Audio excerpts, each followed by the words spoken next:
સ્વામિનારાયણ રે વચનામૃત ગલ્લા પ્રથમ પ્રકરણનું 21મું બલિરાજાનું સંવત 1876 ફાગણવદી ત્રીજને દિવસ બીજી વાર આ શ્રી દરબાર મધ્ય દાદા કાશીના દરબારમાં શ્રી વાસુદેવ નારાયણ મંદિરની આગળ લીમડાના વૃક્ષની નીચે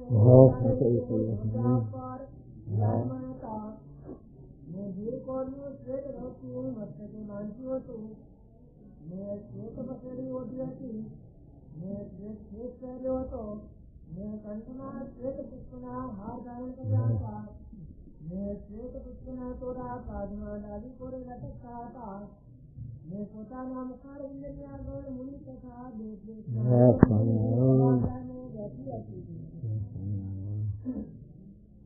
નિષ્કારણ સ્વામીએ પ્રશ્ન પૂછ્યો છે, કામ, ક્રોધ, લોભ તથા ભય એમને યોગ્ય કરીને પણ ધીરજ ધકે નહીં, તેનો શો ઉપાય છે? આ પ્રશ્ન સંભળાયો મહારાજ? શું પ્રશ્ન કોને કર્યો? મુક્તાનંદ સ્વામી. મુક્તાનંદ સ્વામી પ્રશ્ન કરે મહારાજ કે કામ, ક્રોધ, લોભ, ભય એને કઈ પણ ધીરજ ભજે નહીં. ધીરજ ભગવાનની જે ભક્તિ, ભગવાનની જે નિષ્ઠા, ભગવાનની જે આશ્રય, એમાંથી પાછું ન પડાય, એમાં ધીરજ ન ડગે. એનો ઉપાય મહારાજ બતાવે. એવી ધીરજ પ્રહલાદજીની રહી. પ્રહલાદજીને જે દેશતા આવ્યા એના બાપ તરફથી જ આવ્યા. એનો બાપ જ એને કશી આસુરી જે હતો, તો એના આખા રાજમાં ભગવાનનો જે દુશ્મન, તે ભગવાનનું નામ કોઈને ન લે. આખા રાજમાં કોઈ પણ વિષ્ણુનું નામ લેશે તેને જેલમાં પોલીસ ફાંસી કરે, અને હું જ ભગવાન છું, મારું જ ભજન કરો. આવો એને કશી એને સાચી દુશ્મન આવડ્યો કે એને કશી હૈનાક છે, બે ભાઈઓ, અને એ બે દીકરીના પુત્રો આસુરી સંપત્તિના જીવ થયેલા, શ્રાપ થયેલો સંતાદિકો. પછી જયારે વરાહ ભગવાન હતા ત્યારે પાતાળમાંથી પુરથી લેવા ગયા. આ ભાગવતમાં વાત છે. એ પુરથી લેવા જતા એના આડો ફરે, અને હૈનાક્ષને પછી વરાહ ભગવાને માર્યો. એ હાઈને કશિપુને એનું વેર બંધાયું કે મારા ભાઈને આ વરાહે માર્યો વિષ્ણુએ, માટે એને હું મારું તારે. પછી ભગવાનને ગોતો, મારવા ગોતો એને કશી. ત્યારે ભગવાને વિચાર કર્યો કે આ મારી વાહ પડ્યો છે, મને સુધી મારવા, પણ એક એવું સ્થાન છે કે જ્યાં એ મને નહીં ગોતી શકે. એવા સ્થાનમાં હું ગુપ્ત થઈ રહ્યો. પછી ક્યાં રહ્યા? એના હૃદયમાં. ત્યારે કોઈ પણ માણસ હૃદયમાં ગોતા છે, બહાર ગોતા છે. કાશી જાય, હરદ્વાર જાય, ઋષિકેશ જાય, દ્વારકા જાય, ક્યાં જાઓ છો? ભગવાન ગોતો. જ્યાં પૈસો ખોવાનો હોય ત્યાં તમે ગોતો તો હાથ આવે, પણ ના બીજો ખોવાનો હોય બીજો ગોતો ક્યાંથી હાથ આવે? ભગવાન એના હૃદયમાં ત્યાં ગરી ગયું, ત્યાં નહીં ગોતો, બીજા બાર જતા કરે. અને પછી આવી રીતે ભગવાન સાથે એને આવ્યું વેર હતું. એટલે પ્રહલાદજીને ભગવાને મોકલ્યા. મુમુક્ષુજી વિવેક સાગર સાંજે વાત કરી હતી પ્રહલાદજી. પ્રહલાદજી ગર્ભવાસમાં જ્ઞાન પ્રાપ્ત કર્યું. એમ સંસ્કારની વાત વિવેક સ્વામી કાલે બહુ કરી. ત્યાં લંડનમાં ભાગવતની કથા કરતા હોય, જેમાં આ પ્રસંગો બધા કહેતા હતા. એમાં છે કે આ વાત એમને કરી હતી કે આજે આવી રીતે લાલાજીને ગર્ભવાસમાં આ સંસ્કાર નારદના પડેલા એ જ્ઞાન એના જીવમાંથી ગયું નહીં. કારણ કે શાસ્ત્રમાં પણ એ વાત છે અને મહાન પુરુષો પણ કહે છે કે ગર્ભવાસમાં જીવ જ્યારે હોય છે ત્યારે એને ભગવાન જાણ પણ આપે ત્યારે એને આ દુઃખનું ભાન થાય કે ગર્ભવાસનું કેવું દુઃખ છે અને આ 84ના દુઃખ કેવા છે અને જમપુરીના દુઃખ કેવા છે. એ જે જીવ અનાદિકાળથી ભોગવતો આવેલો છે, કારણ કે જીવ અનાદિ છે એટલે આ 184 યોનિમાં દેહ ધર્યા કરે છે.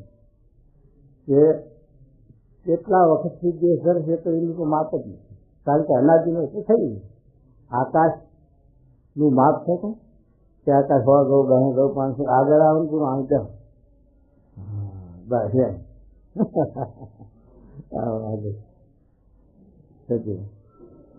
એનું માપ નથી આકાશનું. એવી રીતે આ અનાદિની વસ્તુ છે. જીવ ઈશ્વર માયા ભ્રમ પરબ્રહ્મ મહારાજ 5 વસ્તુ અનાદિની લખી એટલે અનાદિની એટલે ત્યારે ઉત્પન્ન થઈ એ ન હોય. એમ જીવ અનાદિનો એટલે અનાદિનો જીવ 84 લાખ યોની છે. બુદ્ધિ સ્વેદ ગંધર જરાય એ 4 યોનીમાં જીવ આ જન્મ ધર્યા કરે. કારણ શરીર અજ્ઞાન છે ત્યાં સુધી જન્મ ધર્યા કરે.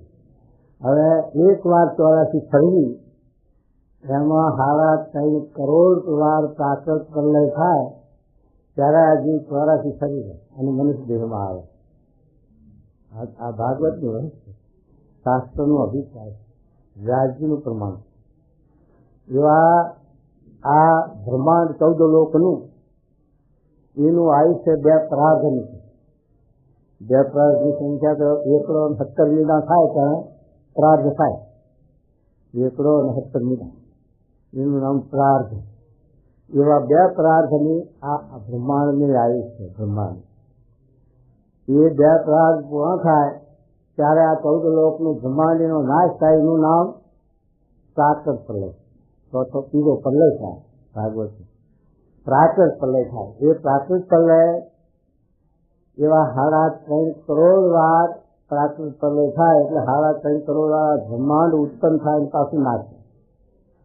ત્યારે આ જે 84 લાખ યોની ફરીને પાછો મનુષ્ય દેહમાં આવે છે. આટલો વિલંબ છે મનુષ્ય દેહનો. અને મનુષ્ય દેહમાં આવ્યા વિના આ જે 84માંથી મુક્તિ મેળવી શકે એવું નથી. 84 લાખ યોની છે એ તો પછી એક ઇન્દ્રિયના જ્ઞાનની. 84 લાખ એટલે આ રૂપ જીભ સ્વેદ અંદર જરાના ઝાડ પાન પશુ પક્ષી કીડી મકોડે 84 લાખ યોની છે. એને હવે આપણે ભાગવત મહાભારત સમજાશે. ભાગવતની કથા એને સંભળાવતા અથવા તો આ વેદની મર્યાદા એના માટે કઈ રાજ્ય બાંધી છે. મનુષ્યના માટે વેદની મર્યાદા બાંધી છે. કારણ કે 84માંથી મુક્ત થવા માટે અને 84માંથી મુક્ત ન થવું હોય તો સાત્વિક કર્મો કરવાથી આ જીવ સાત્વિક સુખને ભોગવી શકે છે. એના માટે એ વેદની મર્યાદા રાજ્યોએ આ મનુષ્ય ઉત્પન્ન કરી સૃષ્ટિ ત્યારથી વેદની મર્યાદા એને મૂકી છે. ત્યારે તે મનુષ્યના માટે આવી રીતે મનુષ્ય આ માર્ગે જવું, આ માર્ગે ન જવું. આ માર્ગે જશો તો કાંટા વાગશે લૂંટાશો, અને આ માર્ગે જશો તો કાંટા નહીં વાગે લૂંટાશો નહીં. સુખ રહેશે, શાંતિ રહેશે. આ રીતે એક મર્યાદા એ મનુષ્ય માત્રના માટે છે. એકલા આપણા સ્વામિનારાયણ માટે કે અક્ષય પુરુષો માટે કે વૈષ્ણવ માટે કે એમ નથી. મનુષ્ય માત્રને માટે. આફ્રિકન હોય કે મુસલમાન હોય કે ઇંગ્લેન્ડ વાળા હોય કે જાપાની હોય, બધા મનુષ્ય માટે આ વેદની છે.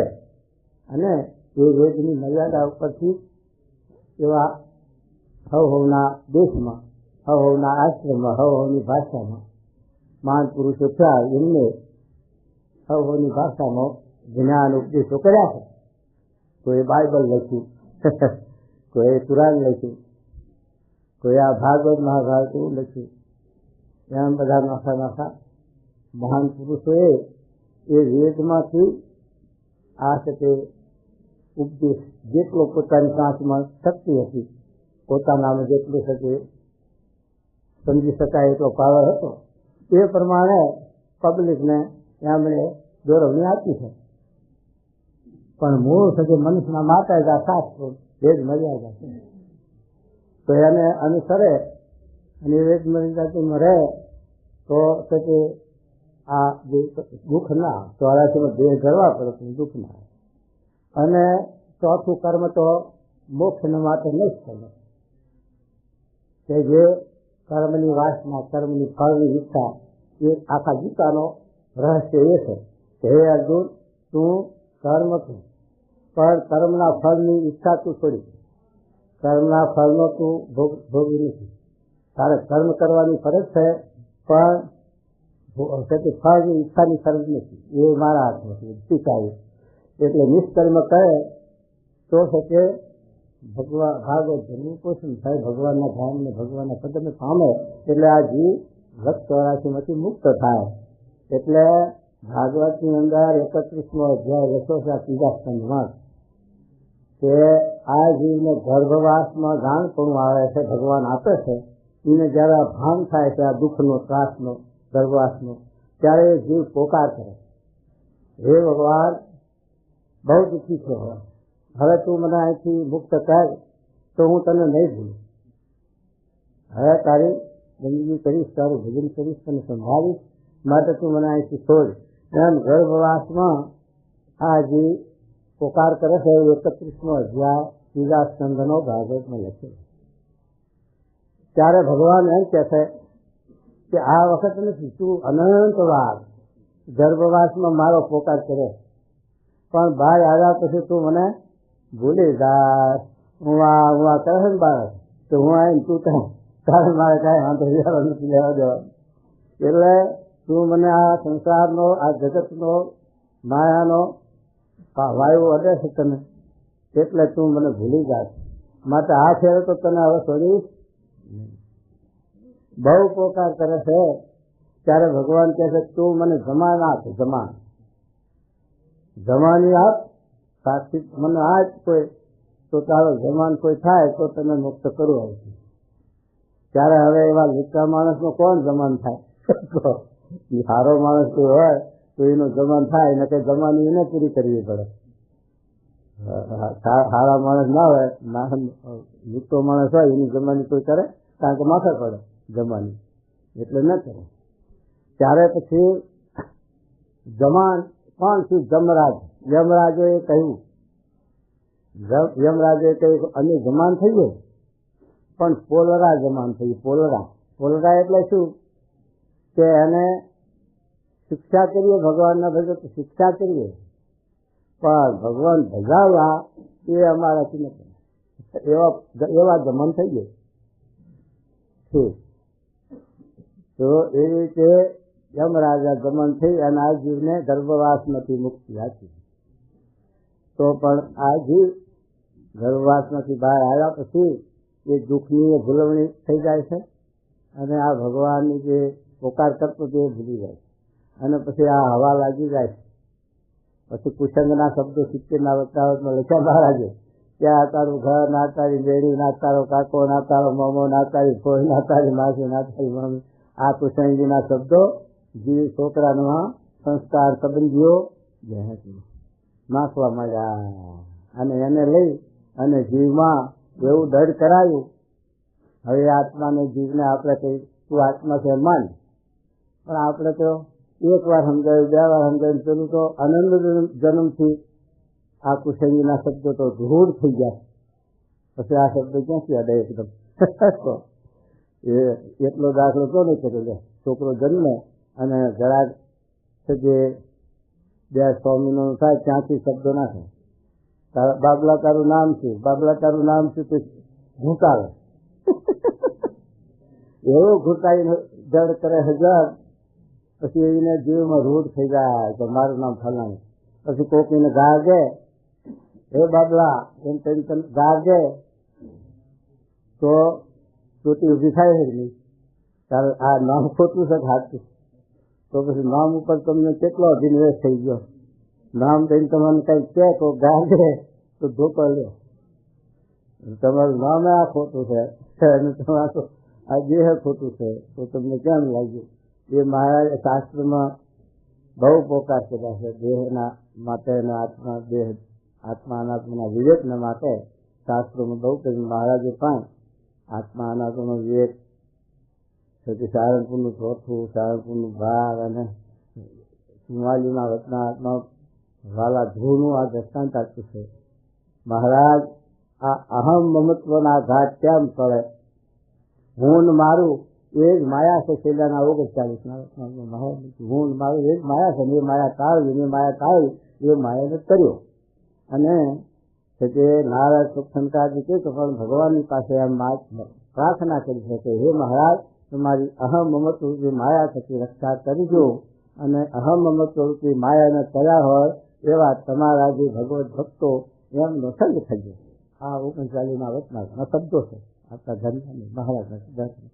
તો એ રીતે મહારાજ કે આપણે પણ પ્રાર્થના કરવી, આવી રીતે શ્રવણ મનનને નિધિવ્યાસ કરવો અને ભગવાન પાસે આવી માગણી કરવી કે હે મહારાજ તમારી અહમ મમત્વ, અહમ એટલે હું, મમત્વ એટલે મારું, એ તમારી માયા થકી મને રક્ષા કરજો મારી. એ મહારાજ કે રોજ આપણે ભગવાનને પૂજામાં પ્રાર્થના કરવી. તો એ માનવીના ભક્તના વાલા ધ્રુવે મહારાજને પૂછ્યું, હે મહારાજ અહમ મમત્વના ઘાટ કેમ પડે? ત્યારે મહારાજ ત્યાં વાલા ધ્રુવને સમજાવે છે કે હે વાલા ધ્રુવ, આ એક જાતનો જીવને અધિનિવેશ થઈ ગયો છે. કેવો અધિનિવેશ? કે જેમ આ દગડા છે ને આપણે બુસ્કોટ ને એવું, કારણ કે આ બુસ્કોટ ને લેંઘા ને આ પહેરવેશ હતો જ નહીં અમારા વખતમાં. બિલકુલ આ ચડી ને આવું પહેર્યું જ નથી. અત્યારે પહેરવું તો ફાવે નહીં, પગઝાલ હોય ને ફાવે. કોઈ જાણે જિંદગીમાં લેંઘો પહેરવું શું કહેવાય? પેન્ટ પહેર્યું જિંદગીમાં એટલે તો હવે આપણે આ શીવડાવીએ છીએ દરજીના ઘેર, પછી એ દરજીના આપણે મા બાપ કહીએ છીએ. દરજી મારો બાપ છે, દરજી મારી મા, એવું કહીએ નથી કહેતા. કારણ કે આ દરજીના ભાઈ શીવડાવી પણ આ 2, 4, 6 મહિના 8 મહિના કે જે ચાલે જૂનું થશે એટલે ફેંકી દે, બીજું નવું ગ્રહણ કરે. એ રીતે જ આ જીવને ગીતાની અંદર બીજો અધ્યાય 5નો એની અંદર 22મો શ્લોક છે, વાંચજો કે આ દગડા જીવ બદલે છે દેહના દગડા. એવું ગીતામાં પણ કૃષ્ણ ભગવાન અર્જુનને સમજાવે છે કે આ દેહ હોય એ કોઈ વખત બ્રાહ્મણના ત્યાં, ક્ષત્રિયના ત્યાં, વૈષ્ણવના ત્યાં 84 રાખે નહીં. એમાં પશુ પક્ષીમાં આ દેહો જીવ ધરે છે અને એ દેહનું નિર્માણ હોય છે.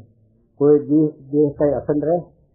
દેહ તો આ મનુષ્ય દેહમાં વળી આ કલયુગના પ્રમાણમાં 100 વર્ષની આયુષ લખે છે, પણ કોઈ 100 વર્ષ તો કોક જ થતું લાખમાં એક, બાકીના તો 50, 60, 70, 80 થઈ જાય.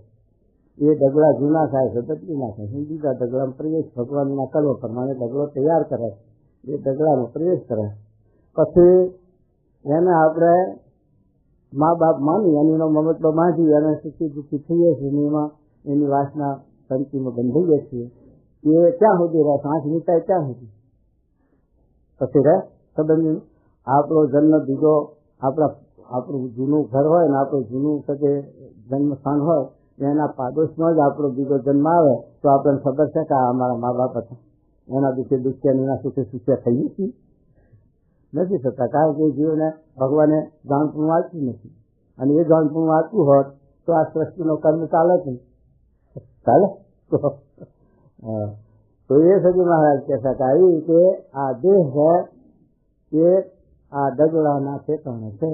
તે અનંત દગડા એવા જે બદલ્યા નથી બદલશે જ્યાં સુધી અજ્ઞાન નહીં થાય, કારણ નહીં થાય ત્યાં સુધી આ દેહ આ દગડા છે.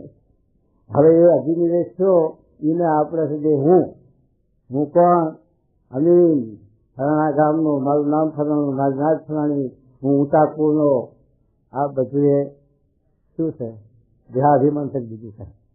આત્માને તો શું છે ને? આત્માને તો નાત નથી, જાત નથી, ગામ નથી, દેશ નથી, નામ નથી. આત્મા કપાળ પણ નથી, હટતો નથી, ભાવ પણ નથી, ભય પણ નથી, જીવાનું નથી. આત્મા તો સ્થિર છે. સ્થિર એ વસ્તુ અસ્થિર થાય નહીં. હવે આત્માનું ભાન આપણે ભૂલ્યા છીએ. એ આત્માનું ભાન કરાવવા માટે ગીતાનો શ્લોક લખ્યું, આ નિશા સર્વભૂતાનામ તસ્યા જાગૃતિ. જીવ પ્રાણી માત્ર સૂતેલા છે, સાથી સૂતેલા છે, હાથો હાથ 24 કલાક પ્રવૃત્તિ કરે, ક્યાં હુતા?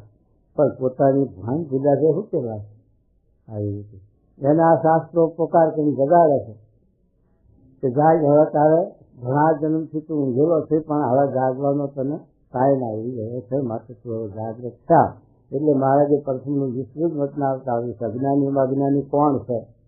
તો હવે પોતે પોતાને નથી જોતો અને બહાર દ્રષ્ટિએ આ બધા આ જોવા છે. જે ખોટું છે એને મહાતું માનીને જોયા કરે, પણ સાચું છે એને જોતું નથી.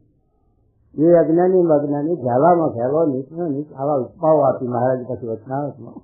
તો એના માટે જ મહારાજ કહે છે એ છે કે આપણને લાંચનું આત્માનું આપે છે. અને મહારાજ એમ કહે છે આ વચનામૃતની અંદર કે આ વિક્ષેપ જે આવે છે એમાંથી એ વિક્ષેપ કેમ કરે? તો મહારાજ આ વિક્ષેપ ટાળવા માટે જીવ આ વિક્ષેપમાં બેઠા છે. જ્યાં સુધી અજ્ઞાન છે ત્યાં સુધી આવા વિક્ષેપો આવે. એવા વિક્ષેપોમાં તે પાછું નહીં પડે, વિઘન ન થાય, આગળ ના તેથી મુજાય નહીં. એનું શું કારણ, એનું શું હેતુ છે? તો આ મહારાજ સમજાવે છે કે આવી રીતે જે નરસિંહ મહેતાની વાત જુઓ. નરસિંહ મહેતો ભગવાનના માર્ગે ચાલ્યા ત્યારે એને વિક્ષેપો નાગર હાડા ચડીને ઘરમાં થોડા આવ્યા હતા. નાગરોએ નરસિંહ મહેતાને એક બીજામાં બાકી નથી રાખી. છતાં પણ નરસિંહ મહેતા પોતાની સ્થિરતા મૂકી નહીં. નરસિંહ મહેતાએ પોતાની સ્થિરતામાં રહી અને ભગવાનની ભક્તિ કરી અને ભગવાનને રાજી કર્યા. એમ ભક્ત માત્ર તુકારામમાં દક્ષિણમાં તુકારામ થઈ ગયા. એને વિક્ષેપ છોડવાયો હતો. અવરા ગધાડે બેહાડ્યો, માથું મુડાયું, ચૂનો ચોપડ્યો અને તે માળા ગાડી દાદીની ગળામાં નાખી અને અવરા ગધાડે ફેરવવા માંડ્યો. ગામ લોકોએ, બીજા લોકોએ તે પછી એના ઘરથી જે હતા જાનભાઈ એ રડવા માંડી. તારે તુકારામ કે તું શું કરવા રડે? જો હું તને કહ્યું ત્યારે આવું વરઘોડું ફર્યું નહોતું. કારણ કે કોઈ નિજાત, કોઈ નિજાત એટલે એ કોઈ નાગર બ્રાહ્મણ કે સૌકાર નતા, છતાં પણ એમની ભક્તિ આવી હતી તુકારામની. એટલે એને ભગવાન સમજાવે છે. તો છે કે જો તું તને કહ્યું ત્યારે આવું વરઘોડું નથી થયું. અને આપણે માથું મૂડાવવું એમાં ઘાણી જો મફત મૂડતો નહીં. તકો લે તારે મૂડે છે, આપણે વગર તકે માથું મૂડાવરાય લોકો. અને આપણે શાક લાવવા પૈસો ન મળે, શાક ખાવા ન મળે તો જો આ ગાડીની માળા ગાડી છે 500 ભારની, તો આપણે 5 દાડા શાક ચાલશે. આવું તુકારામની સમજાય. અને તુકારામને આવી રીતે માથે કર્યું તોય પણ દુખ્યા નથી અને રાજી થતા આ હતી. તો એ છે કે મારે કે આવા વિક્ષેપો આવે તો એ વિક્ષેપો લડે નહીં. એનો ઉપાય મહારાજ આપણને સમજાવે છે. શું કે જુઓ વાંચો.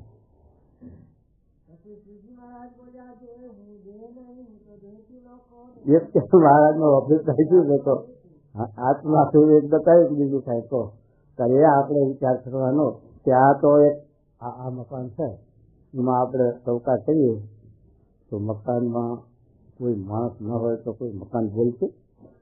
આ દેહ તો મકાન છે. દેહમાં રહેનારો ચૈતન્ય આત્મા જુદો.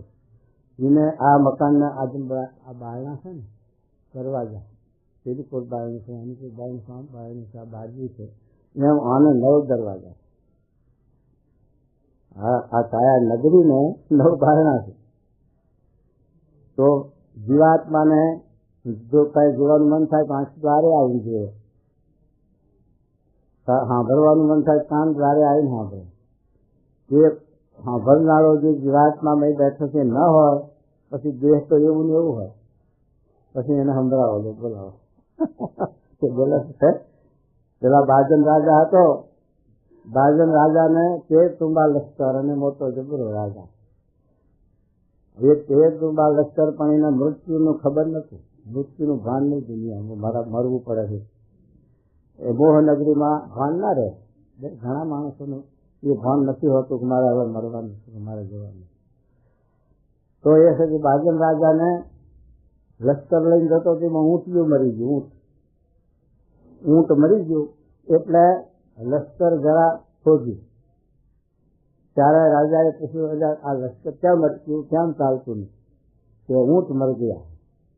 બાદશાહ કેમ, ક્યાં મરી ગયા, હાલો દેખવા. કે બાદશાહના કારભારીઓને પેલો ઊંટ મરી ક્યાં જાય? ત્યાં પેલો બાજન રાજા કારભારીઓને પૂછે, इसने क्या मर गया? હાથ છે, પગ છે, કાન છે, નાક છે, બધું એનું શરીરનો કોઈ પણ અંગનો ભંગ થયો નથી, તો આમાંથી મરી ગયું. ત્યારે પેલા એના કારભારીઓ કહ્યું, રાજા સાહેબ, इसमेंથી આ આત્મા નીકળી ગયો, રૂ નીકળી ગયું, વાયુ ચાલ્યો ગયો આત્મા દેહમાંથી. એટલે આ દશા ઊંટની છે, એવી આપણામાંથી પણ જ્યારે મેથી રૂ નીકળી જાય, પૈસા નીકળી જાય, ત્યારે આપણી પણ આ દશા થાય છે. ભાજન રાજા કે એસા, તો એને એટલામાંથી ઊંટ મરી ગયું. અને આ વિચાર આ જોયું એટલામાં એને વૈરાગ થઈ ગયો કે 13 ટુંબા લશ્કર મૂકી, રાજ મૂકી અને પોતે ચાલી ગયો. ભાજન રાજા હવે ચાલીને એકલો જાય છે. ત્યાં પછી ભૂખ કોઈને છોડે? રાજા હોય કે ના, કોઈ હવને ખાઈને અક્ષર અનાજ જોઈએ છે ને. પછી એને ગામમાં આવી જ્ઞાન, એ ગામમાંથી એક કુંભારના ત્યાંથી થોડીક હાંડી લઈ આવે. અને પછી ત્યાં સદાવત ચાલતું હતું, એ સદાવતમાંથી તાંદૂળ ચોખા લઈ આવ્યો, જે આપતા હોય પાસે વચ્ચે છે.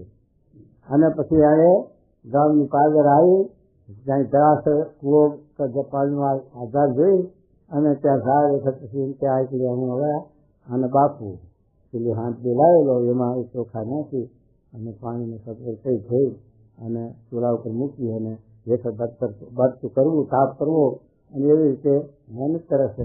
ત્યાં પેલું લેવા આખો પાસે જાય છે, ત્યાં કૂતરું આવે. તે કૂતરાએ પેલા હાંડલીમાં મોઢું ગાલ્યું અને હાંડલીમાં મોઢું હલવાનું, તે કૂતરું લઈ નાથવું.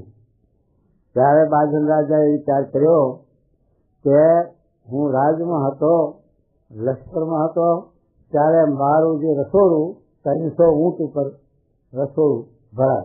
300 ઊંટ 300 ઊંટ ઉપર એનું બબરથી ખાનું રસોડું. એ આ એક કૂતરું પણ ઉપાડીને જાય રસોડું. આટલે પણ આ જીવન નભે છે અને પેલું હતું એટલે નભતું. માટે જેટલી જરૂરિયાત તમે વધારો એટલું તમને ભાર. જરૂરિયાત તમે જેટલી વધારો એટલો તમને ભાર. તમે જરૂરિયાત જેટલી ઓછી કરો એટલું તમારે ટાઈમનો વય ઓછો થાય, કમાવાની ખર્ચો ઓછો રહે અને એટલો તમને ટાઈમ ભગવાન ભજવામાં મળી આવે. આપણે વય થોડો કરીએ ખાવામાં, પીવામાં, ફર્નિચર વસાવવામાં, મોટરો વસાવવામાં અને એવા વ્યવહારમાં ખર્ચા ઓછા કરીએ છીએ. એ બધાથી જો આપણે સાથે સંયમ કરીએ અને એ ખર્ચા ઓછા કરીએ તો આપણને કેટલો બચાવ થાય. આ પરદેશી લોકો છે એને પણ પગાર આપણા કરતા સારા આપે છે. એના દેશવાળા પગાર એને સારો આપે આપણા કરતા. છતાં પણ અઠવાડિયું થાય એટલે બેકાર ખાલી પાછો બીજો પગાર આવે ત્યારે બીજું હતા. ત્યાં સુધી ઘરમાં સ્ટોક એક પૈસાનો નંબર. અને આપણા લોકો પ્રદેશમાં જાય છે, પગાર એમને ડોલરના કરતા ઓછો મળે છે, પણ જો કંઈક થયેલ છે. કારણ કે હિન્દુસ્તાનની આપણી ભારતની સંસ્કૃતિ છે એટલે ખોટા હોય કાંઈક ઓછા કરતા હોય તો એને લઈને કંઈક બચત કરે છે અને પૈસા ભેગા કરીને દેશમાં મોકલે છે, પોતે એનો ઉપયોગ કરે છે. આવા કાર્યમાં પણ આપી શકે છે. તો એ એટલો જે સંયમ કરે છે તો એટલો બચાવ ત્યારે આપણા દેશી લોકોને થઈ શકે છે. આપણા બીજા પરદેશી લોકો જે છે આપણા ભારતના હોય કે બીજા, એ લોકો કંઈક બચાવી શકે છે. એને આ છે કે કંઈક સંયમ છે. અને પેલા લોકો ત્યાંના છે એને એવી હેબિટ એવો તે પડી ગઈ છે કે અઠવાડિયે પગાર થાય એટલે બસ ખલાસ, અઠવાડિયા વાપરી નાખવાનું, પછી બીજું અઠવાડિયું બીજું. આ રીતે છે એવી છે. હવે એમ ધારો કે આ તો ત્યાંની સરકાર એવી છે કે કોઈ હાજોમાં તો પડે અને નોકરી ન જવાય તો સરકાર રોટલો આપે છે, સરકાર દવા આપે છે, એટલી એની સંભાળ લે છે એટલે એ લોકોને કંઈ બે કરવું છે. પણ આપણા દેશની અંદર એ રીત નથી. એટલે આપણે જો 5 રિક્ષાનો સ્ટોક ન હોય તો આપણે હાજા માટે પછી નોકરી થાય નહીં, રહેવા જવાય નહીં અને પછી એનો ખર્ચો એ દવા કરવી પડે અને આપણને એ પછી કંઈક આપણે લગ્ન પ્રસંગો આવે એમાં પરદેશની અંદર એ બધી ધમાલ નથી. પરદેશમાં તો જેને જ્યાં બેસતું આવ્યું એ ખાવાનું, એ સંસ્કૃતિ થોડો આપણા ઘટતી જાય છે. પણ એમાં પછી કરવાથી પરિણામ સારું ના આવે. વર્ણશંકર પ્રજા પાકે અને પછી સંસ્કૃતિ આપણે ગુમાવવાની આવે વખત. એટલે છે જે ત્યાં ત્યાં એવી છે એનો ઇતિહાસ. એટલે આપણે છે કે મહારાજ એમ કહે છે કે આપણે વ્યવહારની અંદર છે કે જેમ આપણે છે કે જરૂરિયાત ઓછી કરશું તેમ આપણને આ ભગવાન ભજવાનો ટાઈમ મળશે. અને અત્યારે તો સાનુકૂળ કર્યું છે સરકારે કે નોકરી કરતાં પહેલી તો 10-12 કલાક જ ચાલુ જતું સાંજવા.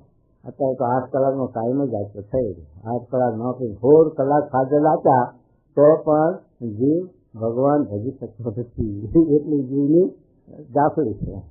એ મહારાજ આપણને કહે છે કે આવી રીતે વિક્ષેપમાંથી બચવા માટે એક તો આત્મનિષ્ઠા જ કરવી. હું આત્મા છું, આત્માને કોઈ જાતનો વિક્ષેપ નથી. અને જે વિક્ષેપ જેનું જણાય છે કે દેહના ભાવો છે કે દેહ તો હાજર થાય, મોજું થાય, ભૂખ થાય, તરસ થાય અને બધું થાય. એના માટે સંસ્કાર થાય દેહના. એટલે મારે કે એક તો આત્મનિષ્ઠા દર જો હોય તો છે કે આ વિક્ષેપમાંથી બચી જાય. તો પછી હવે શું કહે છે મહારાજ? એવી જે આત્મનિષ્ઠા તે જ્યારે અતિશય દ્રઢ થાય ત્યારે કોઈ રીતે કરીને ધીરજ ડગે નહીં. પછી ધીરજ ન ડગે. આત્મનિષ્ઠા દ્રઢ થાય તો ધીરજ ન ડગે. પેલા આનંદ સ્વામી હતા, એમને આત્મનિષ્ઠા દળ એવી થઈ કે એમના આગળ સિંહ આવી નતા ને અખંડાનંદ. એ અખંડાનંદ સ્વામીના આગળ 4 સિંહ આવ્યા. 4 સિંહ. પહેલી તો વિચાર કર્યો કે સિંહ હવે આપણને પતન કરે. પણ એમને આ મહારાજના વિચાર આવ્યો, મહારાજનો આત્મનિષ્ઠા મહારાજે દળ કરાવેલો. એને આવ્યો કે આ સિંહના આત્મામાં પણ ભગવાન રહેશે, મારા આત્મામાં ભગવાન રહેશે. અને ભગવાનની મરજી સિવાય ટૂંકું પાંદડું હાલવાનું સમર્થ નથી તો એ સિંહ મને કેમ મારી શકશે? અને હું આત્મા છું, આત્માને મારે નહીં. મારે તો દેહનું નિર્માણ છે કે કોઈ સતી જનાવર મારે દેહ પડે, કોઈ તાવ મોગરથી દેહ પડે, કોઈ શસ્ત્ર મારીને દેહ પડે, કોઈ અગ્નિમાં બળીને દેહ પડે, કોઈ પાણીમાં ડૂબી મરીને દેહ પડે. એ દેહના જે પ્રમાણે સંસ્કાર, જે પ્રમાણે નિર્માણ હશે એ નિર્માણ પ્રમાણે દેહ તો જવાનો જ છે. અને આત્મા તો કોઈ દેશ મરતો જ નથી. આત્માને કોઈ મારી શકે. તો પછી આ સિંહ મને શું કરશે એમ જાણી અને ધીરજ રાખીને ઉભા રહ્યા તો સિંહ ચાલ્યા ગયા. આ પરચો આપ્યો છે આપણા શાસ્ત્રોમાં. અને શ્રીજી મહારાજના વખતમાં આ સંત હતા અખંડાનંદ. અને એમને આવ્યું છે આત્મનિષ્ઠા હતી તો ડરતા રહી ને કે ડરતા રહે નહીં. એને હાથ ચલ થઈ જાય. ભારત હાથ ચલ થઈ જાય. આપણે તો આપણે એટલી જરૂર ના એમ. તો એ મારે કહે આવી કે જો આત્મનિષ્ઠાની ડરતા હોય તો આ વિક્ષેપોમાં ધીરજ રહે અને ડરતા સતત અને બગી ન જવાય. તો પછી શું કહે છે મહારાજ? અને આત્મનિષ્ઠા વિના બીજા અનેક ઉપાય કરે તો પણ ધીરજ રહે નહીં. તો પણ ધીરજ રહે નહીં. હા. પછી બ્રહ્માનંદ સ્વામીએ પૂછ્યું કે આત્મનિષ્ઠા હોય તો અંત સમય કેટલી સહાય કરે? એ અંત સમય આત્મનિષ્ઠા છે એને કરીને અંત સમય એટલે શું કે આ જીવનો મોક્ષ કરે છે, અક્ષરધામની પ્રાપ્તિ કરાવે, કલ્યાણ થાય છે આ જીવનું. તો એ મારે જ ના પાડે કે આત્મનિષ્ઠા એ કરીને આ ધીરજ રહે છે આ લોકમાં, પણ જે જન્મ મૃત્યુ છે એ સમય નહીં થાય. આપણે બધું થાય. અહીંથી આપણે જવું હોય અમદાવાદ કે ગમે ત્યાં તો આપણે ગમે તે રીતે જઈ શકીએ. અહીંથી ચાલીને જવું હોય તો અમદાવાદ જઈ શકીએ, મોટરમાં પણ જઈ શકીએ, ગાડામાં પણ જઈ શકીએ. જે રીતે આપણે અહીંથી અમદાવાદ જવું છે કે જવાશે, કોઈ સાધન વચ્ચે જવાશે, હાલી જવાશે. પણ અહીંથી આપણે મોમ્બાસા જવું છે, કોઈ કમાવશે, ગાડી કમાવશે, એમાં કોઈ સાધન કામ બીજું નહીં આવે. તો ટુંબડા બાંધીને પણ નહીં પડાય.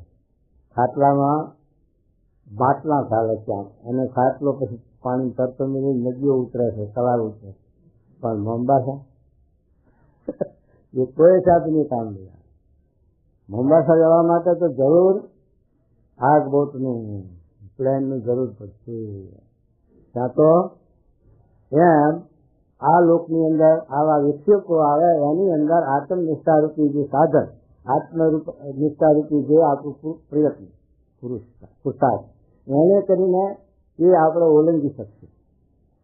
પણ આ જન્મ મૃત્યુ રક્ત ગર્ભવાસ 84 લાખ એનીમાંથી ઉગરવાને માટે જે છે તે આ ભવસાગર કરવાના માટે જે છે એ આમાં કોઈ તમે તપ કરો, તીર્થ કરો, વ્રત કરો, દાન કરો, યજ્ઞ કરો, યોગ સાધો, કોઈ પણ સાધન તમને આ જન્મ મૃત્યુથી રહિત નહીં કરે, ભવસાગર તારી શકશે. ગમે તેવું હોય સાધન આગળ ઘણા કર્યા છે લોકો, કાંકદેવના શાસ્ત્રોમાં પુરાણોમાં ઘણાના આત્માના દર્શન તો આવતા છે, પણ આ રીતે કોઈ ભવસાગર કરી શક્યો નથી. ભવસાગર કરવાના માટે તો વાહનની, આગ બોટની કે પ્લેનની જરૂર આવશ્યકતા છે. તો તે વાહન, આગ બોટ એ શું છે? તો ભગવાન કે સત્પુરુષ છે એ આ ભવસાગરનો નાવ છે. તો એને આશરે તમે આવી શરીરને અશક્તિ છે, શરીરને કંઈક અસર છે, શરીર બરોબર સારું નથી, પણ તમે આગ બોટની અંદર બેસી જાઓ પછી તમને મોમ્બાસા જવામાં કંઈ તકલીફ ખરી? એ આગ બોટમાં હોતા અને ચા પાણી નાસ્તા આપનારા આપતા આવે, લુગડા ધોનારા ધોઈ જાય, અને જેમ મહેલમાં બેઠા હોય બંગલામાં એ રીતનું ત્યાં હોતા મોમ્બાસા પહોંચી જાવ ને સરભરા કરનાર હજી જાય આગ બોટમાં. હવે એવા મોડા શરીર અહીંથી પણ જવાની શક્તિ નથી આપણે, અહીંથી સ્વામી જે દર્શને જવું હોય તો નથી જવાય એવું શરીરની અશક્તિ છે. પણ એવા માણસને જો જવું હોય મોમ્બાસા અહીંથી 3000 માઇલ તો આગ બોટ લઈ જાય, પ્લેન લઈ જાય 4 કલાકમાં. અહીં અત્યારે ચા પાણી કરી બેહો એટલે બપોરે જમવાનું પહેલાં તો આ ગયા હતા હાથ ને ત્યારે તો 14 કલાક લીધા. મુંબઈથી નેરોબી પાસે 12-14 કલાક હાલે છે, અને અત્યારે તો એવા ખર્ચી બનાવી દીધા, હવે 4-6 કલાક ક્યાં એક વેરા તો ન થાય પડી એવા ઝડપી કામ બનાવી દીધા. એમ ભગવાનો ઘણા થયા, શાસ્ત્રો પણ ઘણા રચાયા આગળ પૂર્વે, પણ જેમાં ભૌતિક વાદમાં શોધ થતી ગઈ ને, આ ટેલિવિઝન ક્યાં હતા 100 વર્ષ પહેલા, એરોપ્લેન ક્યાં હતા, આ રોકેટ તો ચંદ્રના લોકને જવાનો ક્યાં સંકલ્પ કોઈ નાખો, આ બધી એ ક્યાંથી આસ્થા આવી, ક્યાંથી ગઈ આવું ઝડપી જમાનો. એમ પહેલાના વખતમાં રામા અવતારમાં શિવ કપેલિકો સાથે નરનારને સાથે એ બધા અવતારો થઈ ગયા, એમને કલ્યાણના માટે રસ્તા શોધ્યા, ઉપાય કર્યા, બધા થયા, પણ એમાં દાખલો ઘણો આવતો. ઋષિ મુનિઓ બધા જોયા તો તપ કરી કઈ ખાસા ગરવા તપ કરીને ફૂટી ગયા છે, અને આ દશકે આવા દાખલા કર્યા છે. અને અત્યારે મહારાજે શ્રીજી મહારાજ આ લોકમાં પધાર્યા, અને જેમ છતાં રોકેટના થકી એવા બનાવ્યા પ્લેન કે 1 કલાકમાં 1000 માઇલ કાચી નાખે, એવો મહારાજે આ જીવને અક્ષરધામમાં જવા માટે એટલો બધો સરળ રોકેટ બનાવ્યું છે કે સૂતા દૂધ હાથે ચોખા જમતા અને તમે અક્ષરધામમાં જાઓ, આટલું સરળતા બનાવી દીધું. અત્યારે વનમાં જવું પડે નહીં, તો તે તપ કરવા પડે નહીં, જિલ્લાની ગુફામાં સુકાવી ના જવું પડે. અત્યારે તો તમારા પ્રાર્થ અનુસાર તમને ભગવાને જે સાહેબી આપી હોય સુખ આપ્યું એ ભોગવો, પણ તમે ભગવાનને પ્રધાન રાખો, ભગવાન ભજો અને ભગવાનની આજ્ઞા કંઈ પાડો, આટલું જ કરવાનું રાખ્યું છે. બહુ દાખલો આપતો નથી આપણને ચાલનના જેવો સપ્તરની સુકાઈ જવાનું ને એવું થાય. સપ્તરની સુકાઈ જાય તો એ છે પણ નહોતું પડતું એ છે તે અત્યારે આપણાના સરળતા છે. આપણો ડબ્બો, રેલવેનો ડબ્બો તો જૂનો છે ને ભાગલો તૂટ્યો, પણ એન્જિન રૂસ્તમ એનો આંકડો ભરાયો હોય તો સ્ટેશન ભેગું કરે કે ના કરે તો સાચું થઈ જાય. એમ આપણો ડબ્બો ભાગલો જેટલો, પણ આપણને ભગવાન મહારાજ સ્વામિનારાયણ ભગવાન અત્યારે સત્પુરુષ દ્વારે પ્રમુખ સ્વામી દ્વારે પુરુષ દ્વારે આપણને મળ્યા, એની સાથે આપણો આંકડો ભરાવી દીધો, તો સ્ટેશન ભેગા કરે કે ના કરે? પછી કઈ દાખલો ખરો? આંકડો જો વસોડી જાય તો ભોગ મળે, તો રખડી પડે. આંકડો સાબિત રાખવાનો. આ કીડી ફરે છે, જુઓ કીડીને ઓળખો ને, પ્રદેશમાં નહીં આવી કીડી છે તો એ કીડીને જવું છે અહીંથી કાશી, અહીંથી લંડન જવું છે, આ કીડીને જઈ શકશે? કાશી જવું છે જઈ શકશે? પણ તમે જતા હોય લંડન અને પછી ત્યાં જવા માટે તમે ભાતું લો કે નહીં, સુખડી ઢેબરા અને એવું બધું કરીને ડબ્બા ભરો કે નહીં, હાલો આગ બોટમાં ખાવાથી છે, ટ્રેનમાં નાસ્તો કરવાથી, એ સુખડીના ડબ્બામાં એક કીડી જરી ગઈ હોય ભૂલમાં, તો કીડી સુખડી ખાતી તમારે ભેગી આવે જ નહીં, અને લંડન પહોંચે જ નહીં પહોંચે. કશો દાખલો કરો? કાંઈ થઈ આપણે તો પ્રમુખ સ્વામીના સુખડીના ભાતાના ડબ્બામાં ગરી ગઈ, કીડી થઈ, તો કાંઈ દાખલો નહીં કરવો પડે ને તમે પકી જશો. આ સરળ રસ્તો કામ છે, પણ આટલું તો કરવું પડશે. પછી પેલો મદારી હતો કે નદી ઉતરવાની હાથ માથે કંડિયો સાપનો, અને બગલમાં પેલું માકડું મારેલું આવે અને એક બગલમાં બકરું રાખેલું. આ ત્રણ વસ્તુ લઈ અને નદી ઉતરવા જાય મદારી. તો આ ગામો ગામ થઈને પેલો માકડાના ખાય તેલ કરાવે, પેલા હાથ ખાય છે તે મચાડે, અને લોકો ખાય છે કઈ પૈસા લે, મોટી સબ્જી દાણા લે, એ આજીવિકા કેટલા આવે એવા વાહન રાંધાવે. અને નદી ઉતરવા ગયો ત્યારે કોઈ બધાને નદી પાડીને લઈને જવાનું, એમાં આ કૈનાનો સ્વભાવ વિચિત્ર, સ્વભાવ તો હારે રાખ્યા. તો પેલું માકડું ખબર નથી, પછી પેલા કન્યાને હરીએ તો ત્યારે પેલો મેં હાથ તો કઈ હસનો રહેશે, ત્યાં પેલું બકરું થતી બગલ પછી નીકળી અને પડે પાણીમાં, એને લેવા જાય ત્યાં પેલો માકડું પડે, માકડાને લેવા જાય ત્યારે પેલો હર્પમય પડે. એમ છે કે કઈને એમના સ્વભાવે નદીમાં તળીને દરિયાના ખારે જતા, અને મદારી એકલો પાર ઉતરે. એમ ભગવાન શ્રીજી મહારાજ, ગુણાતી સ્વામી, શાસ્ત્રી મહારાજ, જોગી બાપા, પ્રમુખ સ્વામી જેવા પુરુષ આ તે આપણને ભવસાગર તારવા માટે અહીં આવ્યા છે. હવે એ આપણને ભવસાગર ઉતારવા માટે આ પ્રયત્ન કરે છે, પણ આપણે આપણા સ્વભાવે કરીને આપણા હસણા રહીએ નહીં, એટલે પછી જંપલીને પાછા પડીએ અને પછી મજાવીને શું આ કાઢવો તો આપણે હકડા ન રહીએ, પાંચડા ન રહીએ, અને પછી જંપલીએ સાથે આ વેનમાં પાણીમાં, તો પછી એમાં મજાવીને શું. પણ જો આપણે સીધા સ્વભાવ મૂકીને પ્રકૃતિ મૂકીને એમને જો આપણે વળગી રહીશું તો આપણે ફિકર નથી, તો એ આપણને ભવસાગર પાર કરી દેશે ને ભાવમાં બેસે.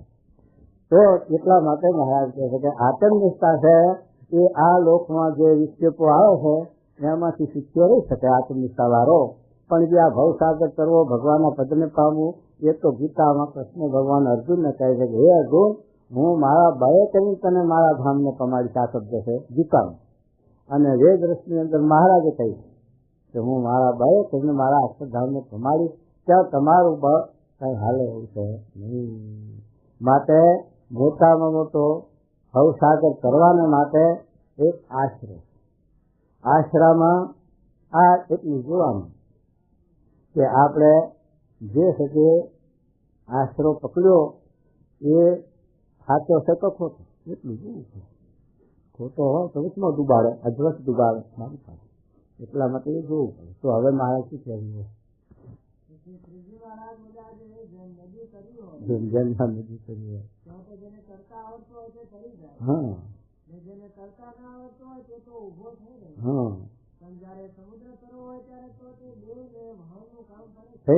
નાગો બાવો હોય કશું ફાય છે નહીં, એને કશું મારે ફાય છે નહીં, વજન કે ભાર કે કઈ ઉપાધિ, તો હું શા માટે આગ બોટમાં વાણમાં બે હું તો કરીને જઈશ તો જઈ શકે?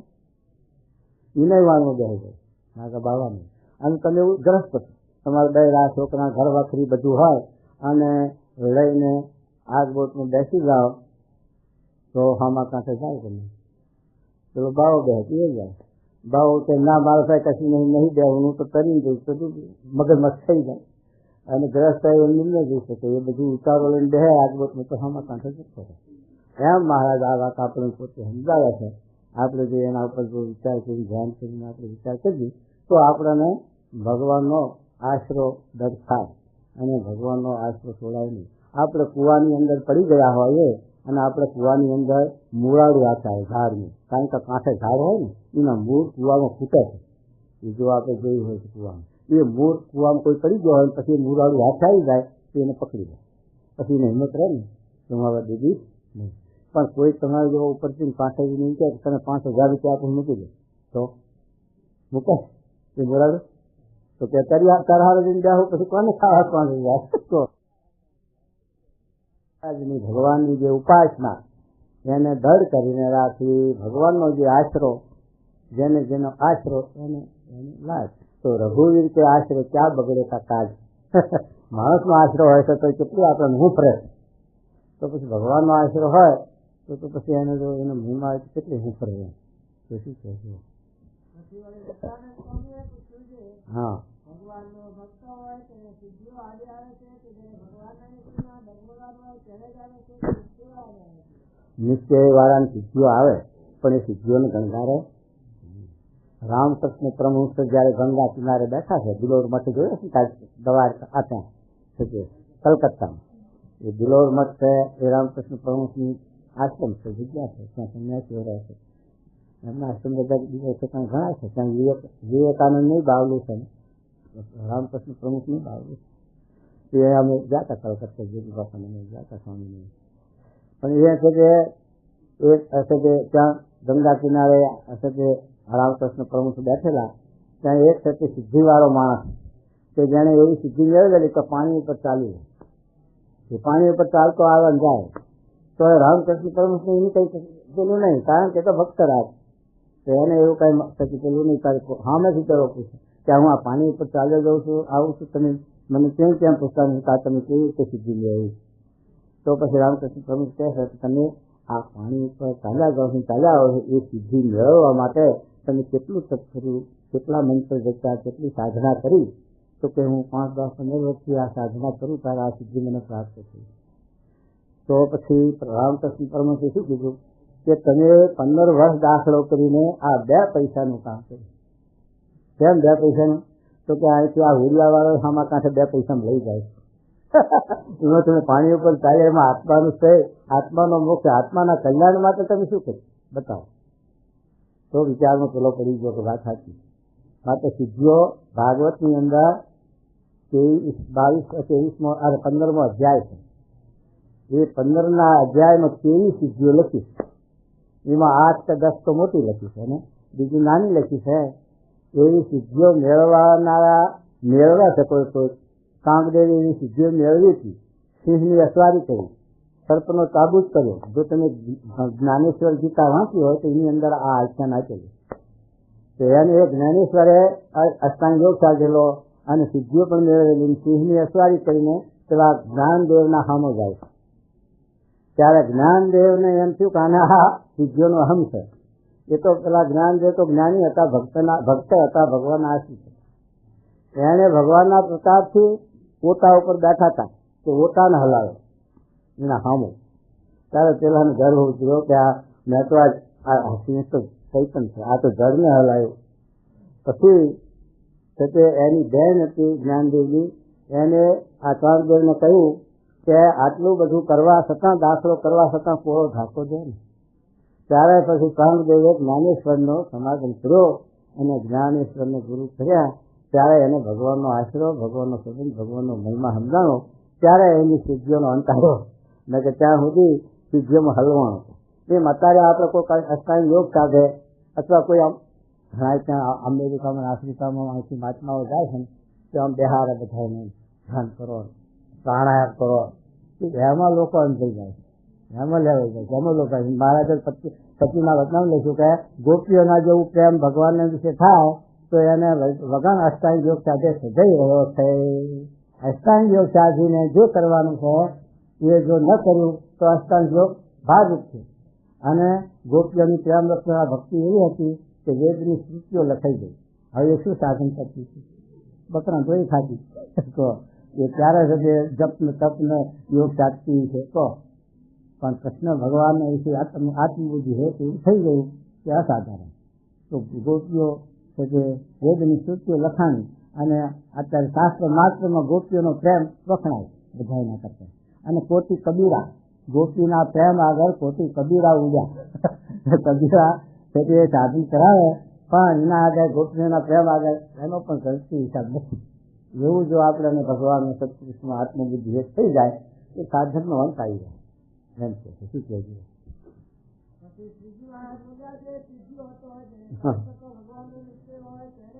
સિદ્ધિઓ કોને આડી આવે તો ભગવાનનું જેને આશરો હોય એને સિદ્ધિઓ આડી આવે પરીક્ષા કસોટી લેવા.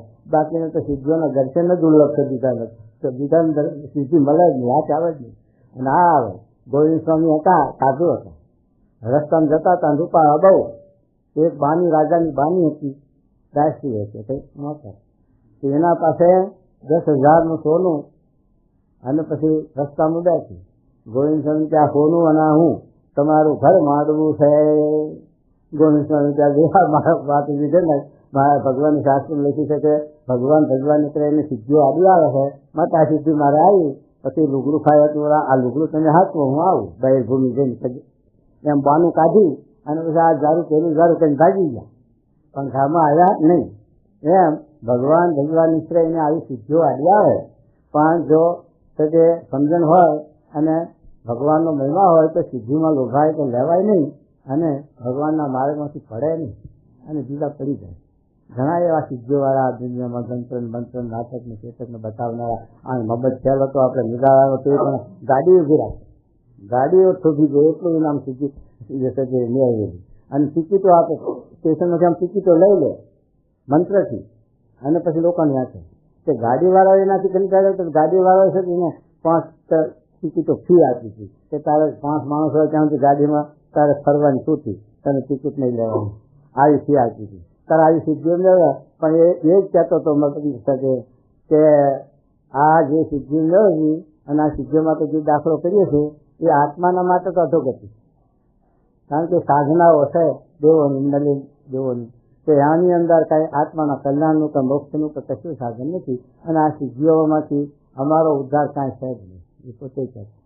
તો એવી રીતે આ સિદ્ધિઓમાં ભગવાનના ભક્તો હોય તો લેવાય નહીં અને બંધાય નહીં. એટલા સારું ભગવાન સિદ્ધિઓને પહેરે છે. અને ત્યાં મારામાં એક છે કે સિદ્ધિમાં લોભાઈ જાય છે, લાય જે પરીક્ષા લઉં. જેમ છોકરો 12 મહિના ભણે પણ પરીક્ષામાં પેપર નીકળે એમ આયા ભગવાન આપણને પેપર કાઢે કે આ મારામાં લેવાય છે, સિદ્ધિમાં લેવાય છે. જો સિદ્ધિમાં લેવાય તો ભક્ત પણ આમાં ભગવાનનો આ સંબંધ ઓછો છે. અને જો ન લેવાય તો ભગવાનનો પ્રસન્નતા થાય, ભગવાનનો રાજી થાય નહીં થાય. એટલા માટે મારે લાગે શું કહેજો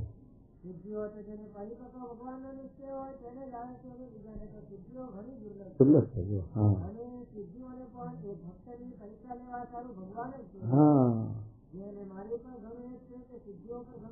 હા અને આ સિદ્ધિઓ છે ને આપણને ભગવાન અમેરિકા જાઓ, લંડન જાઓ, ત્યાં સુધી કર્યા લખો રૂપિયા આપણને ભગવાને આચા ઘર બાર આચા મોટરો આપી છતાં પણ એમાં જો લેવાઈ જઈએ તો સિદ્ધિ બંધાણા અને એમાં લેવાઈએ નહીં અને એને ભોગવીએ વગણ લીધે અને ભગવાન ભેગીએ સત્સંગ કરીએ તો બંધાણા ન કહેવાય, લેવાય ના કહેવાય.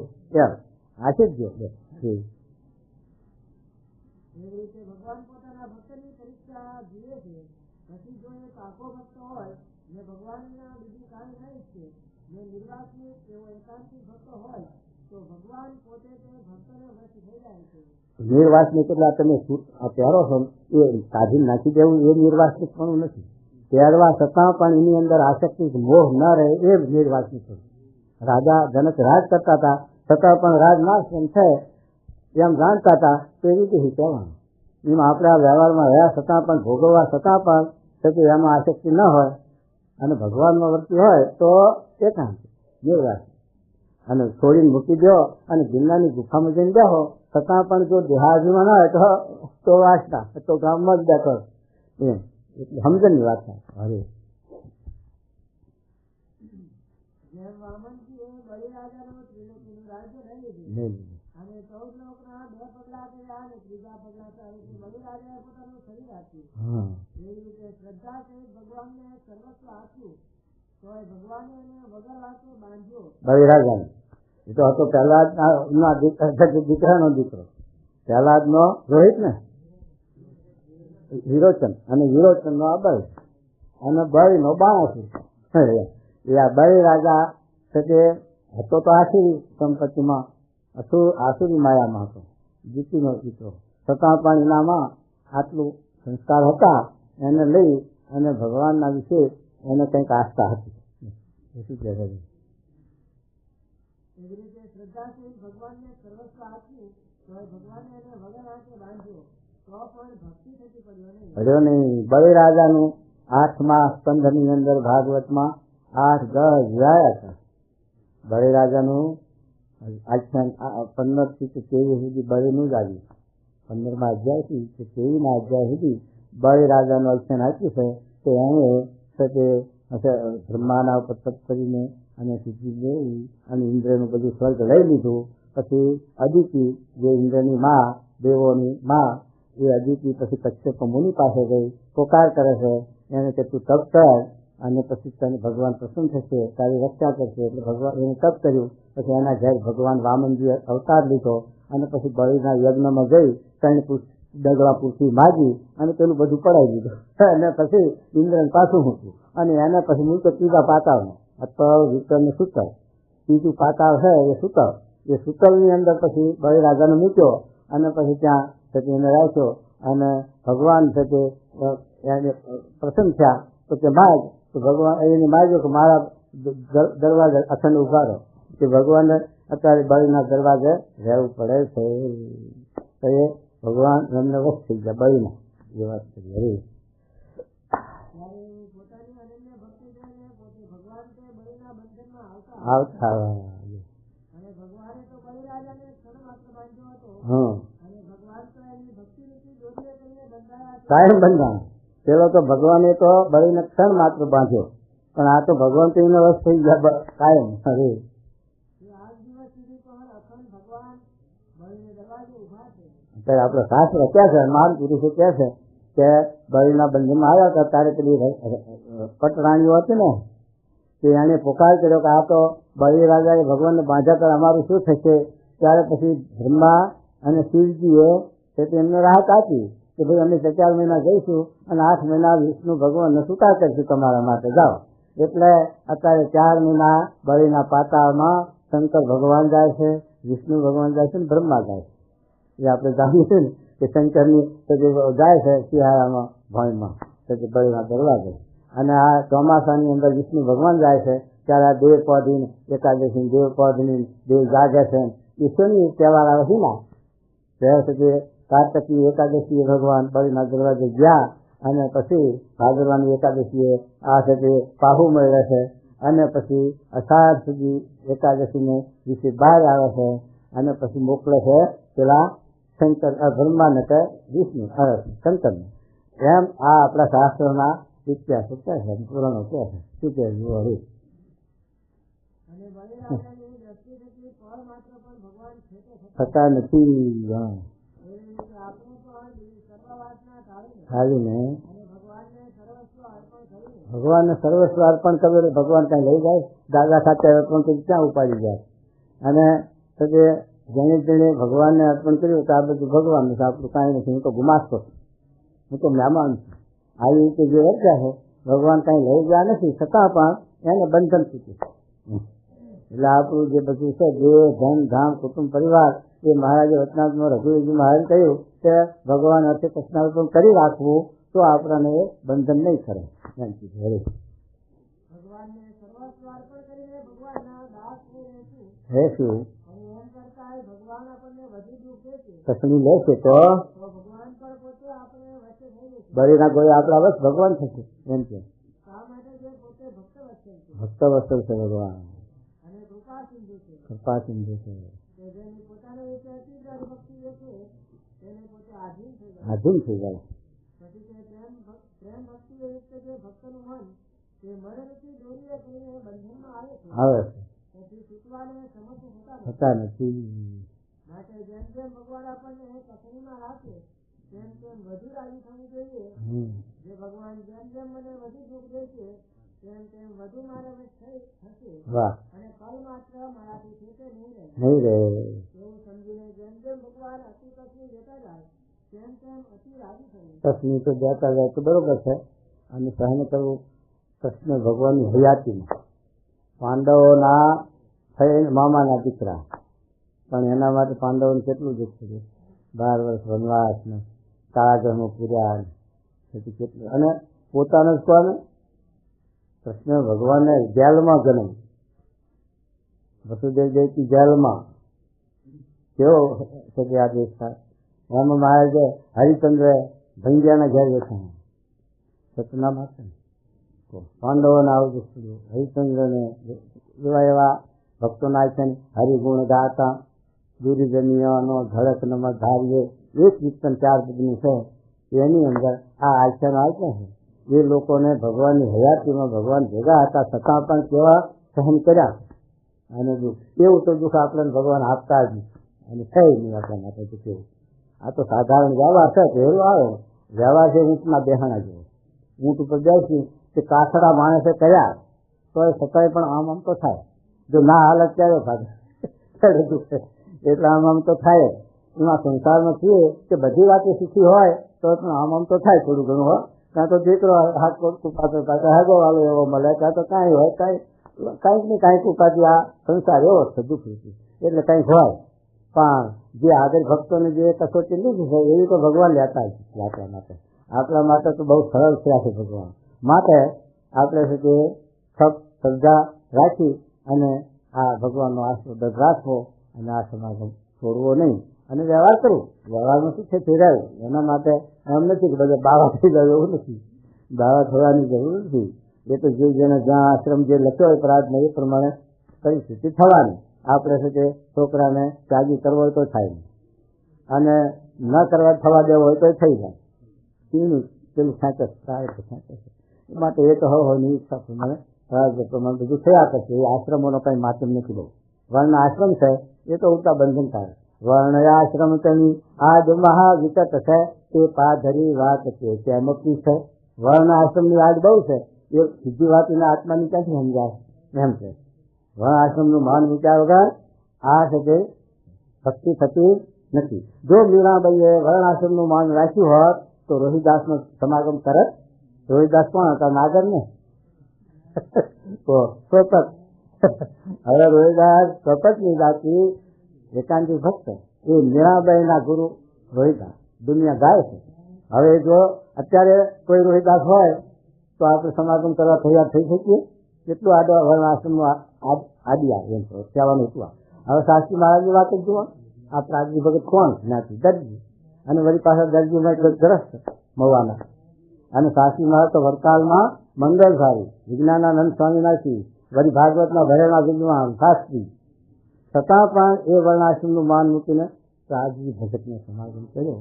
કેટલું વર્ણાશ્રમનું માન મૂક્યું. આ સતી મહારાજ આ વર્ણાશ્રમનું સંતિ આદિ આવે એટલે તો ભગવાન ન ભજાય. એટલે વર્ણાશ્રમનું માન મૂકવું જ પડે એમ કે હરે. એવું સમજીને જેમ જેમ ભગવાન અતિ તકલીફ દેતા જાય હા તેમ તેમાંથી રાજી થયું. પણ કોઈ રીતે દુઃખ દેખીને અથવા દેહના સુખકારો પાછો પગ ભરવો નહીં.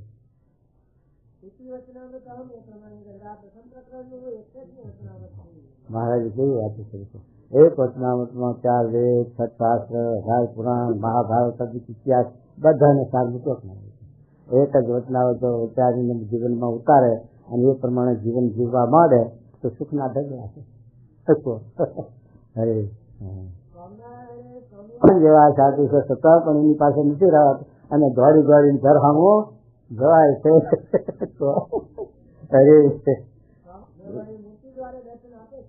મૂર્તિદ્વારે દર્શન આપે છે, પણ બેનો ફેર છે.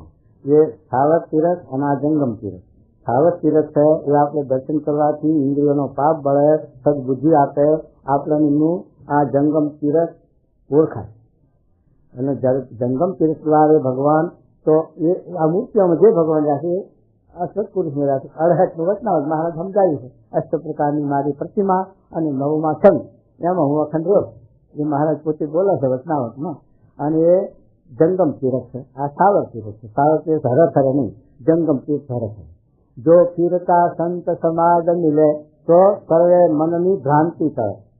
એ ભ્રાંતિ ટાળવા માટે આ સ્વરૂપ જે છે, આ સ્વરૂપ ભ્રાંતિ ટાળવા નહીં કામ આવે.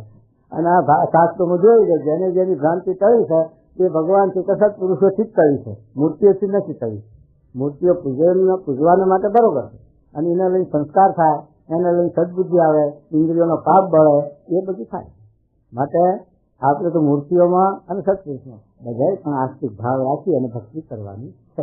હવે તે બ્રહ્માંડમાં પણ આવા ઘણાથી સાધુ નથી. સાધુઓ ઘણા છે આપણા દેશમાં, 52 લાખ દેશ છે, પણ કોઈ ગાંજા બહુ ગણનારી કરનારવાળા વાળે, અને કોઈ ચીપિયા પસારે, અને કાર્યવૃતના નાગડા બાળાની જમાતો આવતી, ચાલી વધારે આવતી, પણ સરકારે કંઈક બંદોબસ્ત કરે છે, ઓછી આવે. ન તો લોકોને બહુ પજવતા, લાવ ધોળી દાળ ને કાળી રોટી, માલપુઆ દૂધ પાકની રસોઈ લાવો અને ગાંજા છૂટા લાવો, એમ કરીને ગામ લોકોને બહુ પજવતા. હવે એ બાળા એ ભેટ, પણ એ મોક્ષ કરે ક્યાંથી કરે? એનો મોક્ષ દિશ જ નથી, મોક્ષ નિશાનો નથી, તો મોક્ષ શું કરી શકે? તો આવા મહારાજ કહે છે ગુણાતીત પુરુષ આખા બ્રહ્માંડ નથી, અને પોતે બ્રહ્માંડમાં નથી. હરે અદિતિના દીકરાનો દીકરો, અને દેવ લોકોએ એને પુરોહિત એટલે ગોર બનાવ્યો. પણ ગોર બનાવ્યો પણ એનું મુહાર હતું દાનવોમાં, દૈત્યોમાં. એટલે એ યજ્ઞમાંથી ખાનગી ભાગ આપશે. એ દેવોએ જાણ્યું ત્યારે ઇન્દ્રએ પછી એને માર્યો. એને 4 ભરમત્યાઓ સોંપી, એ વાંચી છે એની ભાગવતમાં બધું આખ્યાન છે. હારું બીજી ગોરની, જો ગુરુની બીજી ગોરની, ગોર હતો પાછો ગુરુ હતો, પછી બ્રાહ્મણ હતો પાછો બ્રહ્મદેવતાની, પાછો બ્રહ્મદેવતા હતો. એ પછી જે વિશ્વરૂપ હતો એ આ 4 ગુણી નામ હતા. ગોર હતો, બ્રાહ્મણ હતો, બ્રહ્મદેવતા હતો, બધું હતું. એટલે ઇન્દ્રને 4 ભ્રમત્યાઓ ચોંપી. પછી હવે ક્યાં જવું? પછી એને 4 ભ્રમત્યાઓ વહેંચી છે. પાણીમાં હતી, પછી સ્ત્રીને હતી, ઝાડના હતી, અને એવી રીતે 4 હત્યાઓ પૃથ્વીમાં હતી, એમ વહેંચી છે. પણ પાછી વત્રાસુરનું હત્યા કરી, એટલે હવે તો પછી ઇન્દ્રને હંતાવવું પડ્યું પાણી જઈ પેલા કમળના દાંડામાં. 1000 વર્ષ સુધી રહ્યો. હે નારદજી મળ્યા.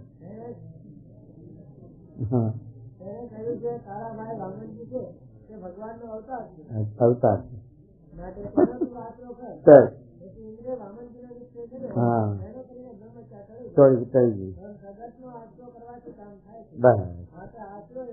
આશરો એ મોટી વાત છે. અને તે આશરો તે આવા સાચા પુરુષ, એનો આશરો એ આ ભવસાગર કરવાનો અને બધી વાતે શિક્ષા થવાનો આ રસ્તો છે. માટે એવા પુરુષમાં આપણે હેત શું છે એ આપણા ઉપર બહુ મોટી દયા કરી છે, ભગવાનની કૃપા કરી છે. એ હેત જેમ બને આપણે દર્જ કરવું